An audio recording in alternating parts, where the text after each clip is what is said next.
Voyage. This is John Quintrell. The following is based on my life, my true story. The parts of this story you would hope are fake are the parts that are real. I stepped into the hooch to find a mama-san and her 3 little children huddled in the corner. We had been told the chief of this village was a VC sympathizer and expected to find VC in the village. Instead, we mostly found frightened women and children. As I didn't speak Vietnamese, I used hand signs to try and indicate we weren't going to hurt them. I had a candy bar, and I handed it to the mama-san to give to her kids. It was deeply sad that this simple act made them all smile broadly. It got even more so when I stepped outside the hooch. Quintrell, stop jerking off and help me. Lieutenant? Pour it around on the hooches. We're barbecuing. The lieutenant had a container of diesel oil and gestured for me to pour it around the hooch I'd just come out of. Lieutenant, there are women and children in there. Those women and children got legs? Yes, sir. Then they better get moving. What was my choice? To disobey a direct order? As I looked around me, I could see Merlin, Big Sally, and Rich all looking as disgusted as I felt, pouring diesel fuel on various hooches in the village. You having a stroke, Quintrell? No, sir. Do not make me repeat myself. I took the container of diesel fuel and walked back to the hooch. The look on the mama-san and her children's faces as I gestured for them to leave made me want to die. I tried to indicate to them I wasn't happy about it, but big deal, I was still about to burn their home down. Ritter used a couple flares to light the fire in select spots, and it easily spread throughout the village. Maybe this village did at some point sympathize with the VC or hide VC soldiers. Did that make this okay? The guys and I sat around afterwards. No one felt much like sleeping. You know, there's a worm that can regenerate itself. Doc would occasionally say weird shit like this. No one knew how to respond. I can regenerate myself after about 5 minutes. 2 minutes if the lady's on top. Planarians. Actually, Merlin sometimes did know how to respond. Merlin and Doc were on their own bizarro wavelength. Exactly. Planarians are flatworms. If you cut one in half, each half will reform, and in a few weeks, boom, 2 planarians. Fuck out of here. It's a scientific fact. Are we sure the VC aren't planarians? I'm not. We met Lieutenant Ritter outside his bunker the next morning. Ambush patrol tonight. We'll do the hedgerows by the village. Find some pissed off VC. Prep as usual. Quintrell, you've got the Starlight scope. It costs buku bucks. You lose it, you're buying the new one. I would learn that night vision scopes could take starlight or moonlight, magnify it, and project the light so the user could see in the dark. It was very expensive. On a private salary of $95 a month, it would take me about 17 years to pay it off if I lost it. Try to get some rest. You won't be sleeping tonight. You will not get the pleasure of my company, as I've been called away to brief Major Stallneck. Another lieutenant, most likely Lieutenant Bannon, will go in my place. Dismissed. We walked away in shock.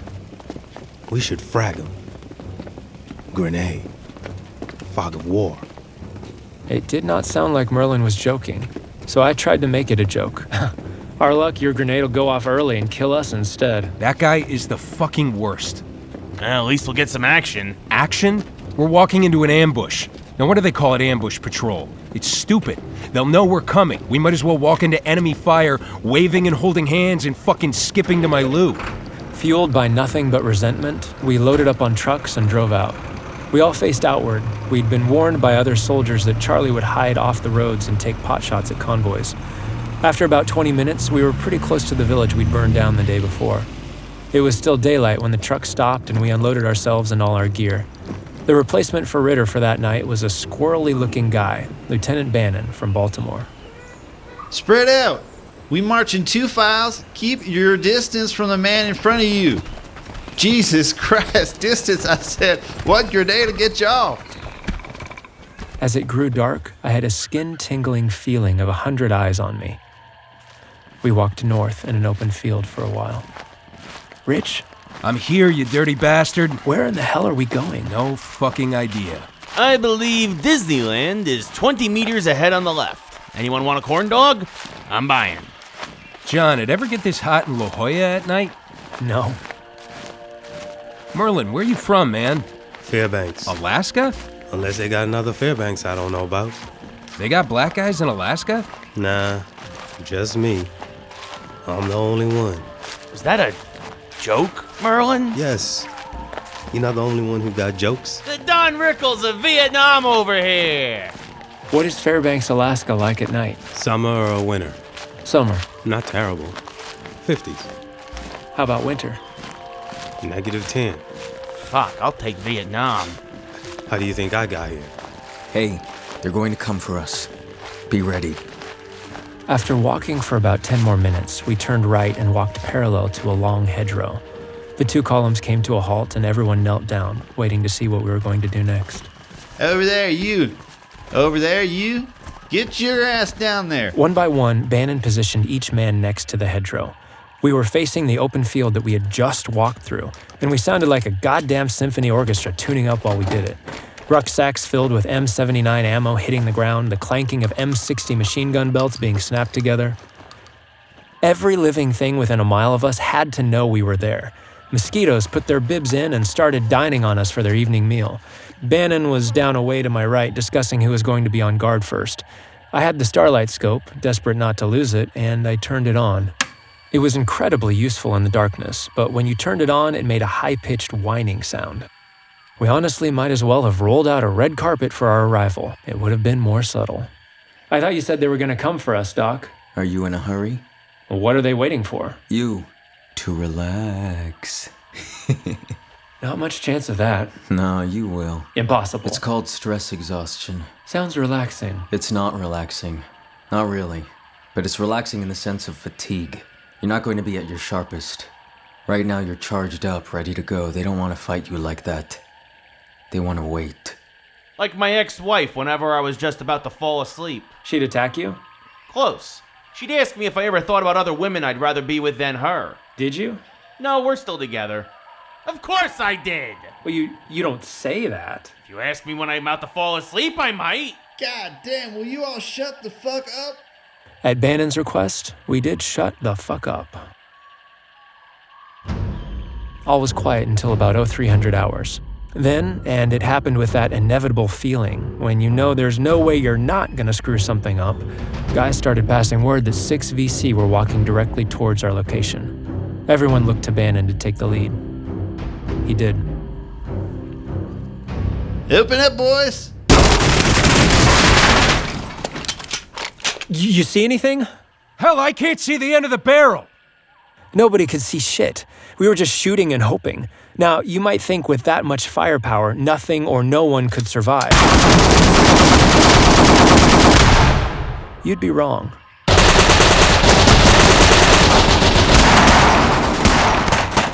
The VC returned fire immediately, and green tracers were zinging between us and over our heads. Rich's machine gun had gone through 300 rounds of the 500 rounds he had. The barrel was cherry red from the heat of firing so much so quickly. Stop shooting! I did! What? I took my finger off the trigger already!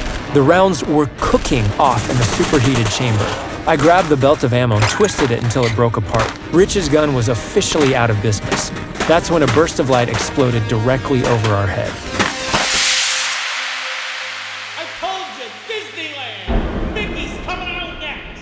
It was an illumination flare shot from our nearby mortar platoon. The sudden blast of light made us realize the VC were only 50 feet in front of us. I saw one of them lift his head behind his AK-47. Without thinking, I squeezed the trigger on my M16, and a red tracer left my weapon and went through his face, right between his eyes. Whoa. Motherfucker! I didn't have any time to process what I'd done. Rich had burned his hand trying to replace the burned-out barrel on his M60. Piece of shit, dirty bastard, cocksucker! Shooting stopped. The last of the illumination flares broke apart overhead. We sat in complete darkness and silence. We didn't know if the VC were alive, dead, or wounded. Well, I suppose I knew the man I'd shot was dead. I took that information and placed it into a box in the back of my brain and locked it away to be examined later. I knew if I started thinking too much, I'd be the next one on the wrong end of a bullet. Another illumination flare popped overhead. You pull the dead ones over to our right flank. He was referring to me, Merlin, and Doc. I couldn't believe I was about to stand up and walk out into the open field looking for the man I'd just killed. I haven't seen a dead body up close since I was a kid. My grandma was watching me. She took a nap and didn't wake up. I wasn't supposed to get picked up for another 4 hours. I was too young to know what number to call, but I was too old to forget it. My hands were shaking and my knees felt weak as I made my way out into the field. I kept thinking that at any minute the VC I'd shot would jump up and fire at me. I knew I'd seen the tracer go through the man's head, didn't I? With each step that I took, I became more fearful. I was filled with so many mixed emotions and my adrenaline was jacked. Merlin and Doc were already dragging some other dead VC towards the hedgerow. When I got to the man I had killed, I saw that the back of his head was missing and there were pieces of his brain scattered down his back. I dropped to my knees and managed to stop myself from vomiting. The smell was impossible to describe, a mix of rust and shit. I picked up the dead man's discarded AK-47, slung it across my shoulder, and dragged him by his feet to where Lieutenant Bannon was having the body stacked in a pile. Oh, John killed a Chinese guy. Maybe we'll start another war. The man I'd killed, once I saw his face under the moonlight, turned out to be Chinese, an advisor embedded with the enemy. We took several paper documents off his body. Put that trip flare under the top body, in case their friends come back to get them. The platoon moved 200 feet down the hedgerow away from the bodies and prepared to be there for the rest of the night. Do not think this is over. Doc needn't have worried. Everybody was wound up tighter than an 8-day clock. There was enough adrenaline flowing to raise the dead. I could not get the image of the man's brain splattered on his back out of my head. I felt numb. It just did not compute that I had killed this guy. Not someone else. Not all of us shooting, and maybe it was my shot. Maybe it was someone else's. No, it was me. I did it. I felt sick. No one slept. We're all just meat on a timer. Are we? Not in our heads. Take any Joe Bob Smith off the street, anywhere in the world, in their mind, they are living a special life. But the truth is, none of us are. Doc, remind me not to ask you for any inspirational speeches anytime soon. You have any idea how many dead people I've seen in the last 6 months? Meat on a conveyor belt suspended above a lava pit during an earthquake. That's human existence. Okay, Doc. Only we like to pretend it's not. We like to pretend we decide when the ride is over. We don't. Just waiting for our turn, huh? Doesn't have to be a bad thing. Once you accept that, there's a freedom in it. You can't control it, so no point in worrying about, you know? I had no idea if this was Doc's way of trying to make me feel better. Whatever it was, it certainly wasn't working. Turns out Doc was wrong about it not being over. When morning arrived, we started to pick up our gear and get ready to march back to the highway to be picked up. No one wanted to go down and look at the dead bodies. But before we could go, someone from Cu-Chi radioed Bannon and said there was a major flying out to our position to inspect the bodies. Put them out in a row, fellas, like show ponies. Major's coming. I saw Doc squatting there looking at the dead VC. Big Sally grabbed the leg of the guy on top of the pile and pulled him off. Shit. This set off the trip flare, of course. The white phosphorus flare produced intense heat on top of the bodies, and blood that had coagulated started running freely down the outside of the pile. I had not been on this earth for all that long, but it was certainly the worst thing I had ever seen in my life, by far. I'm sorry. Big Sally stared at that pile and was atypically quiet. Merlin, Yes? maybe after this I'll go live in Fairbanks. Why? They ever have a war in Fairbanks? No. People are too busy trying to keep warm in the winter. Too happy it's not as cold in the summer. Sounds nice. You dumbass. Rich grabbed a bamboo stick and pushed the flare off the bodies onto the ground. We lined the bodies up in a row, face up, as we waited for the helicopter to arrive from Cu-Chi. You think they look peaceful? No. And that's what my mama said. When she finally came to pick me up after I'd been hanging out with my dead grandma for 4 hours, She's at peace. Maybe we just like to say that. Get in formation. Everybody looked at each other. We had just gone through the worst night of our lives. 0 sleep. We were a mess. Shit, at least form up in a straight line. We moved slowly, like zombies, into a raggedy-ass form of a line. Exactly, coincidentally, where we'd killed the VC. A major exited the helicopter, followed by a photographer and our very own Lieutenant Ritter. What Major Stalneck did not know was that he was walking across the kill zone. As he approached Bannon, I noticed there were pieces of brain matter stuck to the bottom of Major Stalneck's boot. Salutes were exchanged. Bannon led Major Stalneck and Ritter and the photographer to where the bodies were lined up.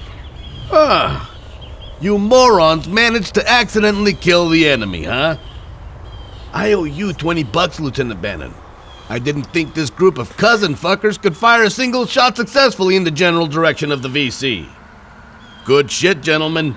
Major Stalneck knelt on one knee in front of the bodies. The photographer took pictures from different angles. Major Stalneck told Bannon to get him an M16. Give it here. Bannon took my M16 and gave it to Major Stalneck, who knelt in front of the bodies and held the weapon in front of his chest so the photographer could take more pictures. Even Lieutenant Ritter looked disgusted. It was maybe the only time in Vietnam that Lieutenant Ritter and I would be in full agreement on something. Everybody knew what this was all about. The son of a bitch was going to send those pictures home and tell his family how he'd single-handedly killed these VC soldiers. I wondered if any of the people looking at those pictures would notice his newly starched fatigues and his spit-shined boots. After completing his photo shoot, Major Stalneck came and stood in front of us and said that he would like to say a few words. But he didn't get one sentence out of his mouth before Doc marched forward, stood at attention, locked his heels, and saluted. Doc held out his closed fist and said, Sir, on behalf of the 2nd Platoon, I would like to present you this award. Major Stalneck held out his open hand, and Doc, and I swear to you this happened, I was there. I wouldn't believe it if I hadn't have been there myself, standing 6 feet away. Doc dropped 2 disembodied human ears into Major Stalneck's hand. Fuck. We all held our breath. Major Stalneck looked at the 2 ears, looked around, closed his palm, and put the ears into his pocket. Ritter seemed incredibly amused by the entire situation, but stowed it and followed Major Stalneck and the photographer back into their helicopter. Saddle up, boys. But before we could, I looked over in alarm to see an impossible sight, a decision even more dangerous than what Doc had just done. It was Merlin. He had fired his machine gun directly at the helicopter carrying our superior officers. Someone is Killing the Wolfhounds is a production of Voyage Media. The series is produced by Nat Mundell, Robert Midas, Minody Vaishnav, and Dan Benamor. Executive produced by John Quintrell. Story produced by Minody Vaishnav. Written and directed by Dan Benamor. Based on the novel My 365 Days with the Wolfhounds in Vietnam, 1968 to 1969, A Combat Veteran's Journey, by John Quintrell. The novel is available on Amazon. A link is in the show notes. Edited, sound designed, and mixed by Nick Misiti. Original music by Derlis Gonzalez. If you're enjoying the show, please leave us a 5-star review on Apple Podcasts or anywhere you're listening, and subscribe now for future episodes.